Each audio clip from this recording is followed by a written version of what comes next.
дар рӯзи охири рақобатҳои ҳаштумин мусобиқаи байналмилалии ҷоми президенти ҷумҳурии Тоҷикистон оид ба ҷудо ки дар қасри теннис ва маҷмӯаи варзишҳои обӣ сурат гирифт, варзишгарон дар ду вазн то 90 кило ва бар изофаи 90 ҳунарнамоӣ карданд. Дар вазни то 90 кило 22 ҷудочӣ бо маҳорат аз кишварҳои Ӯзбекистон, Қазоқистон ва Тоҷикистон мубориза бурданд. Дар ин вазн ба паҳлавони шинохтаи мамлакат Комроншоҳ Устопирён касе баробар шуда натавонист. ӯ дар қисмати ниҳоии рақобатҳо муборизаро дар даври чоракниҳоӣ бар муқобили паҳлавони дигари ҷумҳурӣ Муин Орипов оғоз намуд. Дар ин озмоӣ Комроншоҳ дар сониҳаи охири дидор як вазари кор кард ва роҳашро ба даври нимниҳоӣ ҳамвор сохт. Дар даври нимниҳоӣ ҳарифии Комроншоҳ Устопирён ҷудокори ӯзбекистонӣ Азизбек Авазмуродов буд. Ин вохӯрӣ то голден скор тӯл кашид ва дар ниҳоят ба Азизбек Авазмуродов бо сабаби камфаъолиятӣ шидои сеюм дода шуд ва аз идомаи рақобатҳо маҳрум гардид. Ҳамин тариқ паҳлавони мо имкони мубориза бурданро дар вохӯрии ниҳоӣ пайдо кард.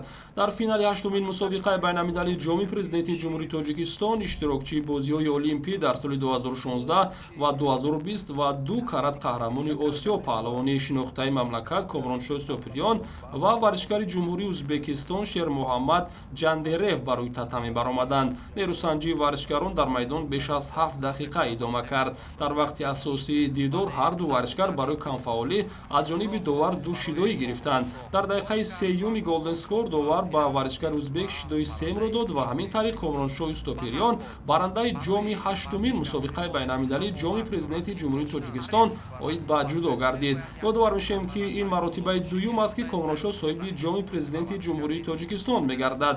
Ёдрас мекунем ки Комроншоҳ Устопирён рақобатро аз даври дуюм шурӯъ намуда дар ин марҳила Сергей Пак аз Қазоқистонро шикаст дода буд. Барои дарёфти медали биринҷии аввал ду паҳлавони тоҷик Исроил Раҳимов ва Аваз Муродов ба татамин баромаданд. Дар ин нерӯсанҷӣ Исроил Раҳимов аз худ маҳорати баланд нишон дода бо ба даст овардани имтиёзи иппон соҳиби нишони биринҷӣ гардид. Медали биринҷии дуюмро паҳлавони ӯзбекистонӣ Достон Мелиев ба даст овард. Достон Мелиев дар ин рақобат ҳамватанаш Азизбек Авазмуродовро бо як партофти аъло ки иппон ба ӯ гузорӣ шуд шикаст дод. Бадин тартиб маросими ҷоизасупорӣ сурат гирифт. Аз ҷониби масъулин ба паҳлавонони муваффақ медалу ифтихорнома ва тӯҳфаҳои пулӣ дар ҳаҷми 30 000 сомонӣ ба ғолиб, 10 000 сомонӣ ба барандаи медали нуқра ва 5 000 ба барандагони медалҳои биринҷии мусобиқаи байналмилалии ҷоми президенти ҷумҳурии Тоҷикистон супорида шуд.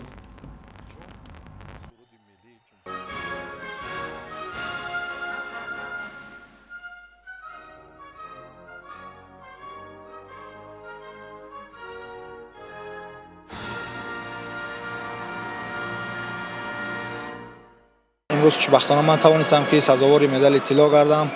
هشمین مسابقه جام پرزیدنت جمهوری تاجیکستان بود و من توانستم که بار دوم صاحب این شاه جایزه شوم و برای من این افتخار است که در میدان خود میدانداری کرده شأن و شرف ملت خود را بلند بردارم. ما میتوانیم در این تالار زمانوی محض با دستور پیشوای معظم ملت بود که چنین مکان‌های ورزشی ساخته دادند که ما جوانان توانیم پرچمبردار ملت خود باشیم. дар вазни ҷамъи 90 кило низ 22 паҳлавон аз давлатҳои Россия, Беларус, Ӯзбекистон ва Тоҷикистон ҳунар озмуданд.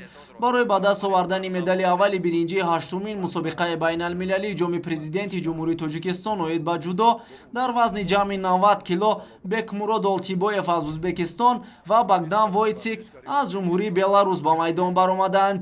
дар сониҳаҳои аввали ин нерӯсанҷӣ Бекмурод Олтибоеви ӯзбек ин ҳарифи худро бо имтиёзи иппон шикаст дод ва соҳиби нишони биринҷӣ гардид.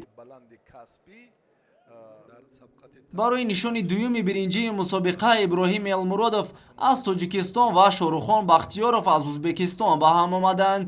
дар сониҳаҳои аввали ин рақобат паҳлавони ӯзбек Шорухон аз як зидди ҳамлаи ҷудочии тоҷик истифода намуд ва ба осонӣ паҳлавони моро мағлуб намуда нишони биринҷии дуюмро моли худ кард. дар рақобатҳои вазни ҷамъи 90 кило ҷудоварзи номдори тоҷик Темур Раҳимов барандаи 8-умин мусобиқаи байналмилалии ҷоми президенти ҷумҳурии Тоҷикистон дар соли 2021 гардид. Ин паҳлавони номвари кишвар дар рақобати марҳилаи чорякниҳоии мусобиқа бо ҳамтои беларусии худ Богдан Войцек ба татамӣ баромад. дар ин нерӯсанҷӣ Темур рақиби худро бо як партофти зебо ба тахтапӯш зад ва соҳиби имтиёзи ипон шуд. ёдовар мешавем ки Войцек дорандаи нишони биринҷии чемпионати Аврупо 2016 миёни наврасон дар намуди гӯштини самбо ба ҳисоб меравад. барои роҳ ёфтан ба финали мусобиқа Темури тоҷик ҷудочии ӯзбекистонӣ Шорухон Бахтиёровро шикаст дод. дар ин рақобат паҳлавони тоҷик аз як зидди ҳамлаи рақиб истифода намуд, ба осонӣ ҳарифи худро ба тахтапӯш дафтон ва имтиёзи ипон гирифт. дар финали 8-умин мусобиқаи байналмилалии ҷоми президенти ҷумҳурии Тоҷикистон оид ба ҷудо иштирокчии бозиҳои олимпии Токио 2020 Темур Раҳимов бо варзишгари Федератсияи Россия Антон Брачев ба татамӣ баромад. дар ин рақобат паҳлавони тоҷик пас аз як амалкарди бобарор сараввал имтиёзи вазари гирифт. сипас ҳарифро дар ҳолати асайкомӣ нигоҳ дошта барандаи вазни мутлақ дар 8-умин мусобиқаи байналмилалии ҷоми президенти ҷумҳурии Тоҷикистон оид ба ҷудо дар соли 2021 гардид. пас аз анҷоми рақобатҳо маросими ҷоизасупории мусобиқа баргузор шуд. дар маросими ҷоизасупорӣ ғолибон бо медалу ифтихорнома ва тӯҳфаҳои молию пули қадрдонӣ гардиданд. бо ҳамин тартиб ва бо садо додани суруди миллии ҷумҳурии Тоҷикистон 8-умин мусобиқаи байналмилалии ҷоми президенти ҷумҳурии Тоҷикистон пас аз 3 рӯзи рақобатҳо дар соли 2021 ба анҷом расид.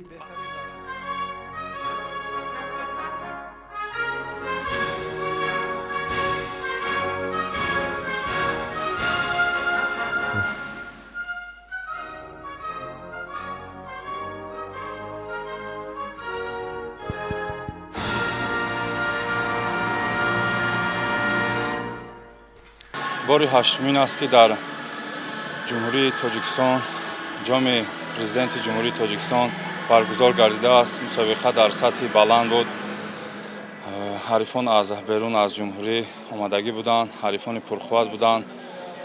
иштирокчии бозиҳои олимпӣ, ғолиби чандин мусобиқаҳо ва имрӯз хушбахтона ман тавонистам ки парчами ҷумҳурии Тоҷикистонро баланд бардорам.